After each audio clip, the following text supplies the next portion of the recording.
Tóraíocht Toby. Lá bháin d'fhág Toby a theacht agus chuaigh sé go dtí an fór. Tháinig sé leathin í leacán. Tháinig sé sicinn ar an bhfoirm.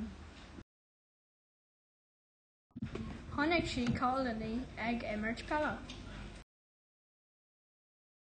Tháinig Toby cnámh faoin bhfinnse sa phorc.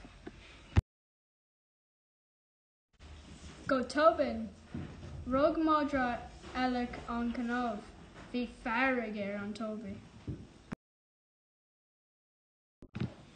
Bhí an madra eile ag rith abhaile, rith Toby ina bhí. Tháinig sé cáilíní ag imirt pelle arís. Tháinig sé sicinn ar an bhfoirm arís. Tháinig sí lucan í leacán arís. Thúla únar a madra eile rúla bhuaile agus chuaigh sé amach, bhí fearg orthu. Thug sé a cnámh ar ais do Toby.